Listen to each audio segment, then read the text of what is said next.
Livro de Êxodo, capítulos 39 e 40. Os artesãos confeccionaram belas roupas sagradas de tecido azul, roxo e vermelho para Arão vestir ao servir no lugar santo, conforme o Senhor havia ordenado a Moisés.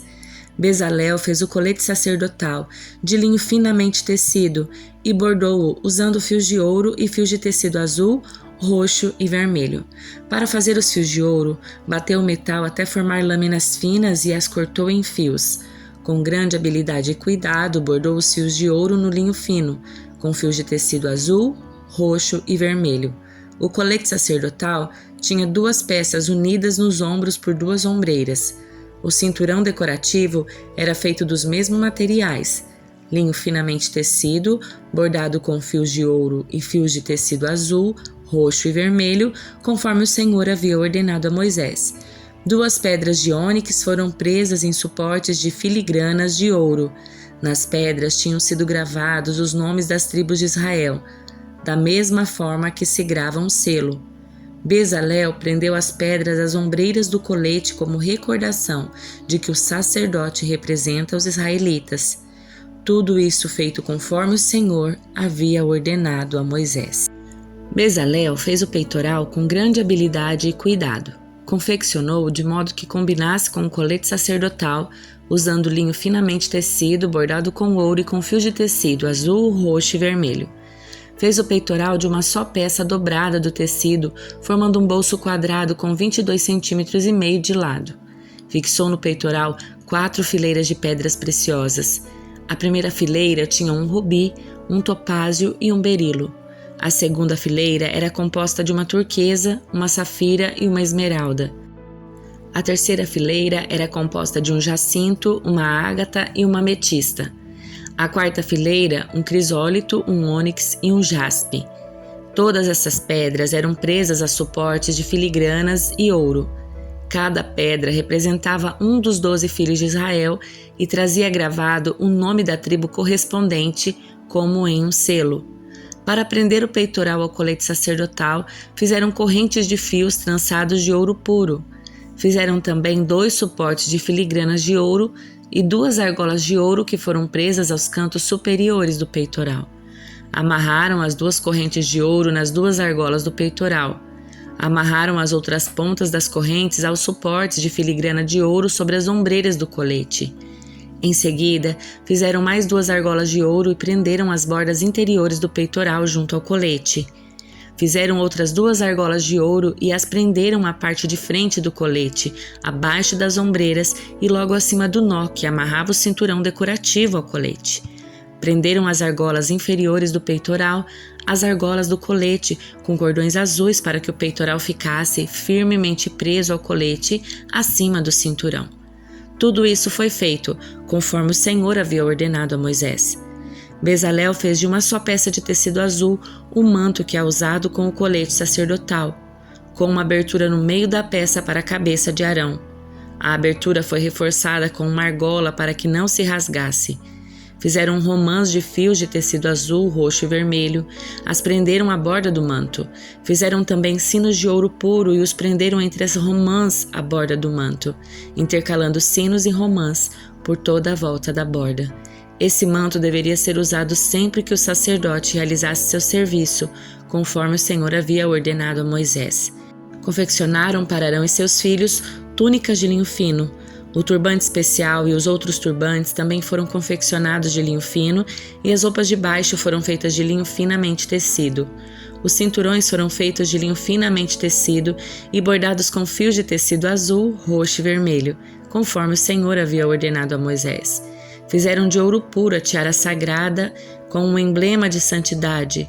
Gravaram nela como um selo as palavras Santo para o Senhor. Prenderam a tiara com um cordão azul à parte da frente do turbante de Arão, conforme o Senhor havia ordenado a Moisés. Assim, a construção do tabernáculo, a tenda do encontro, foi concluída. Os israelitas fizeram tudo conforme o Senhor havia ordenado a Moisés. Então apresentaram a Moisés o tabernáculo completo, a tenda com toda a sua mobília, os colchetes, as armações, os travessões, as colunas e as bases. as coberturas da tenda feitas de peles de carneiro tingidas de vermelho e couro fino, a cortina interna que protege a arca da aliança e as varas para transportá-la, a tampa da arca, que é o lugar de expiação, a mesa e todos os seus utensílios, os pães da presença, o candelabro de ouro puro com suas lâmpadas simétricas, todos os seus acessórios e o óleo de oliva para iluminação, o altar de ouro, o óleo da unção e o incenso perfumado, a cortina para a entrada da tenda, o altar de bronze com a grelha de bronze e as varas para transportá-lo e seus utensílios, a bacia de bronze e seu suporte, a cortina para as divisórias do pátio, as colunas e suas bases, a cortina para a entrada do pátio, as cordas e as estacas, todos os utensílios a serem usados durante as cerimônias no tabernáculo, a tenda do encontro, as roupas finamente confeccionadas para os sacerdotes vestirem enquanto estiverem servindo no lugar santo, as roupas sacerdotais sagradas de Arão e as roupas que seus filhos vestiriam durante o serviço. Os israelitas seguiram todas as instruções que o Senhor tinha dado a Moisés acerca da obra. Então Moisés inspecionou todo o trabalho. Quando verificou que tinha sido feito conforme o Senhor havia ordenado, abençoou o povo. O Senhor disse a Moisés: arme o tabernáculo, a tenda do encontro, no primeiro dia do primeiro mês. Coloque a arca da aliança dentro dele e pendure a cortina interna para proteger a arca. Depois, traga a mesa para dentro e coloque sobre ela os utensílios. Traga também o candelabro e instale suas lâmpadas. Ponha o altar de ouro para incenso diante da arca da aliança e pendure a cortina à entrada do tabernáculo. Coloque o altar do holocausto diante da entrada do tabernáculo, a tenda do encontro. Ponha a bacia entre a tenda do encontro e o altar e encha-a de água. Em seguida, arme o pátio ao redor da tenda e pendure a cortina da entrada do pátio. Pegue o óleo da unção e unja o tabernáculo e toda a sua mobília para consagrá-los, assim ele será santo. Unja o altar do holocausto e seus utensílios para consagrá-los, assim ele será santíssimo. Depois, unja a bacia e seu suporte para consagrá-los. Traga Arão e seus filhos até a entrada da tenda do encontro e lave-os com água. Vista Arão com as roupas sagradas, unja-o e consagre-o, para que me sirva como sacerdote. Traga os utensílios de Arão e vista-os com as túnicas. Unja-os como ungiu o pai deles, para que também me sirvam como sacerdotes. Com a unção, os descendentes de Arão são separados para o sacerdócio, para sempre, de geração em geração. Moisés fez tudo o que o Senhor lhe havia ordenado. O tabernáculo foi armado no primeiro dia do primeiro mês do segundo ano, e para armar o tabernáculo, Moisés colocou as bases em seus lugares, encaixou as armações, prendeu os travessões e levantou as colunas. Em seguida, estendeu a tenda sobre a estrutura do tabernáculo e por cima colocou a cobertura, conforme o Senhor havia ordenado.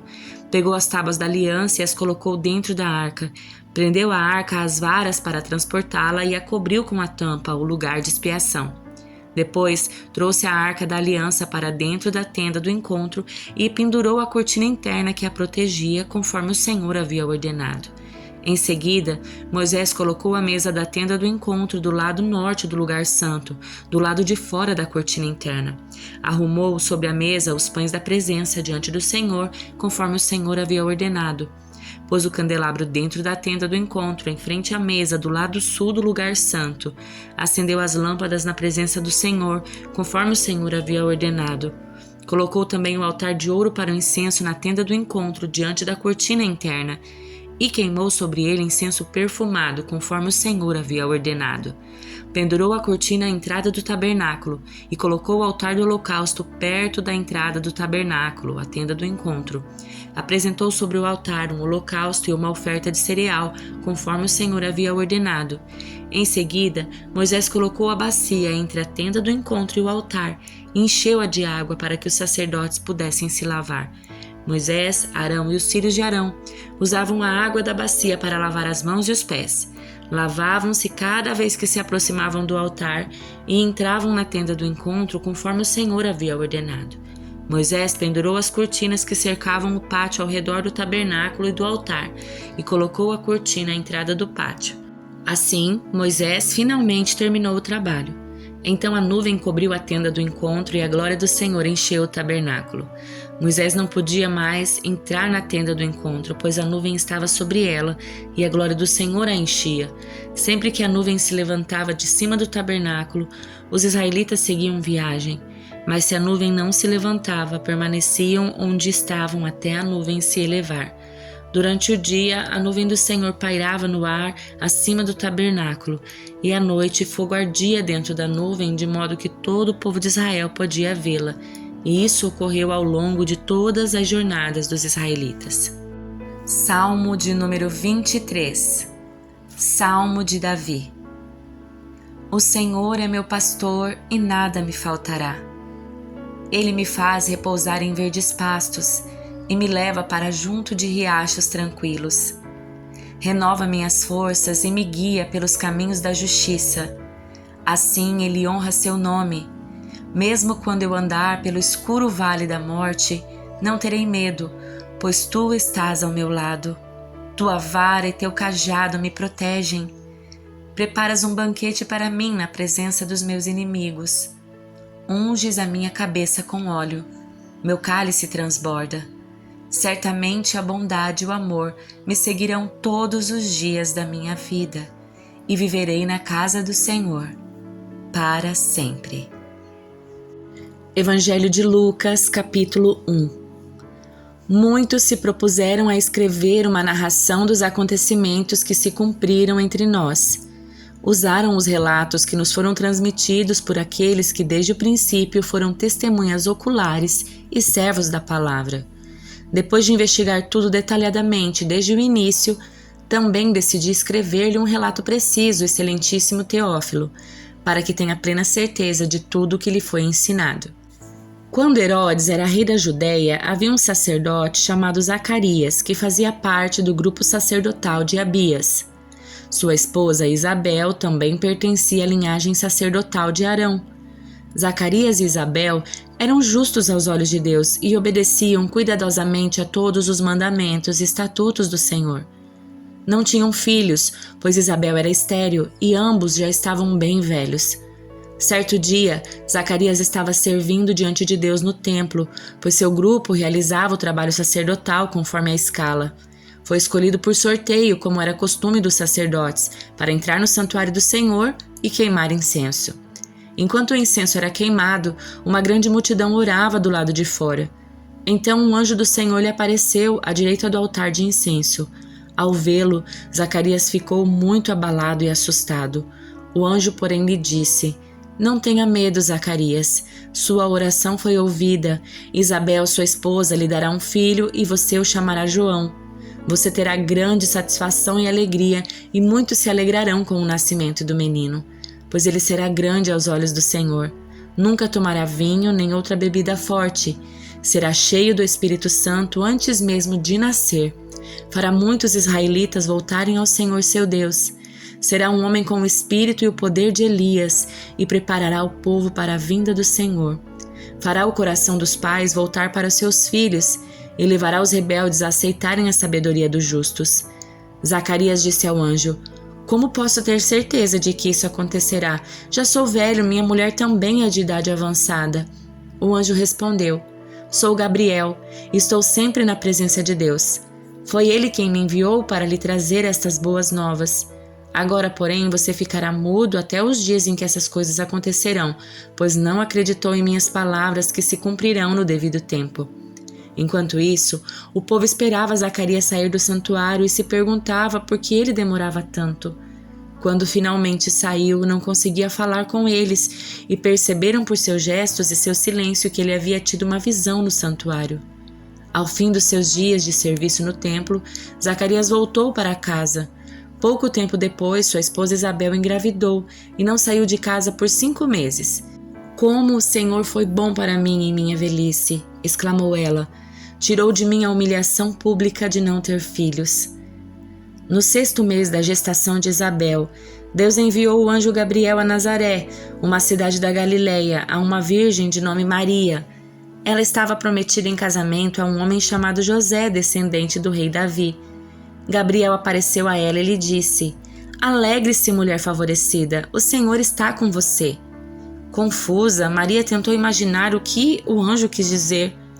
Não tenha medo, Maria, disse o anjo, pois você encontrou favor diante de Deus. Ficará grávida e dará à luz um filho e o chamará Jesus. Ele será grande e será chamado Filho do Altíssimo. O Senhor Deus lhe dará o trono de seu antepassado Davi e ele reinará sobre Israel para sempre. Seu reino jamais terá fim. Maria perguntou ao anjo: Como isso acontecerá? Eu sou virgem. O anjo respondeu: O Espírito Santo virá sobre você e o poder do Altíssimo a cobrirá com sua sombra. Portanto, o bebê que vai nascer será santo e será chamado Filho de Deus. Além disso, sua parenta Isabel ficou grávida em idade avançada. As pessoas diziam que ela era estéril, mas ela concebeu um filho e está no 6º mês de gestação, pois nada é impossível para Deus. Maria disse: Sou serva do Senhor. Que aconteça comigo tudo o que foi dito a meu respeito. E o anjo a deixou. Alguns dias depois, Maria dirigiu-se apressadamente à região montanhosa da Judeia, a cidade onde Zacarias morava. Ela entrou na casa e saudou Isabel. Ao ouvir a saudação de Maria, o bebê de Isabel se agitou dentro dela e Isabel ficou cheia do Espírito Santo. Em alta voz, Isabel exclamou: Você é abençoada entre as mulheres e abençoada é a criança em seu ventre, porque tenho a grande honra de receber a visita da mãe do meu Senhor. Quando ouvi sua saudação, o bebê em meu ventre se agitou de alegria. Você é abençoada, pois creu no que o Senhor disse que faria. Maria respondeu: Minha alma exalta ao Senhor. Como o meu espírito se alegra em Deus, meu Salvador, pois Ele observou sua humilde serva e de agora em diante todas as gerações me chamarão abençoada. Pois o Poderoso é santo e fez grandes coisas por mim. Demonstra misericórdia a todos que o temem, geração após geração. Seu braço poderoso fez coisas tremendas, dispersou os orgulhosos e os arrogantes, derrubou príncipes de seus tronos e exaltou os humildes. Encheu de coisas boas os famintos e despediu de mãos vazias os ricos. Ajudou seu servo Israel e lembrou-se de ser misericordioso, pois assim prometeu a nossos antepassados, a Abraão e a seus descendentes para sempre. Maria ficou com Isabel cerca de 3 meses e então voltou para casa. Chegado o tempo de seu bebê nascer, Isabel deu à luz um filho. Vizinhos e parentes se alegraram ao tomar conhecimento de que o Senhor havia sido tão misericordioso com ela. Quando o bebê estava com 8 dias, eles vieram para a cerimônia de circuncisão. Queriam chamar o menino de Zacarias como pai, mas Isabel disse: Não, seu nome é João. Então eles lhe disseram: Não há ninguém em sua família com esse nome, e com gestos perguntaram ao pai como queria chamar o bebê. Ele pediu que lhe dessem uma tabuinha e, para a surpresa de todos, escreveu: Seu nome é João. No mesmo instante, Zacarias voltou a falar e começou a louvar a Deus. Toda a vizinhança se encheu de temor e a notícia do que havia acontecido se espalhou por toda a região montanhosa da Judeia. Todos os que ficavam sabendo meditavam sobre esses acontecimentos e perguntavam: O que vai ser esse menino? Pois a mão do Senhor estava sobre ele. Então seu pai Zacarias ficou cheio do Espírito Santo e profetizou: Seja bendito o Senhor, o Deus de Israel, pois visitou e resgatou seu povo. Ele nos enviou poderosa salvação da linhagem real de seu servo Davi, como havia prometido muito tempo atrás por meio de seus santos profetas. Agora seremos salvos de nossos inimigos e de todos que nos odeiam. Ele foi misericordioso com nossos antepassados ao lembrar-se da sua santa aliança, o juramento solene que fez com nosso antepassado Abraão. Prometeu livrar-nos de nossos inimigos para o servirmos sem medo, em santidade e justiça enquanto vivermos. E você, meu filhinho, será chamado profeta do Altíssimo, pois preparará o caminho para o Senhor. Dirá a seu povo como encontrar salvação por meio do perdão de seus pecados. Graças à eterna misericórdia de nosso Deus, a luz da manhã, vinda do céu, está prestes a raiar sobre nós, para iluminar aqueles que estão na escuridão e na sombra da morte e nos guiar ao caminho da paz. João cresceu e se fortaleceu em espírito e viveu no deserto até chegar o tempo de se apresentar ao povo de Israel.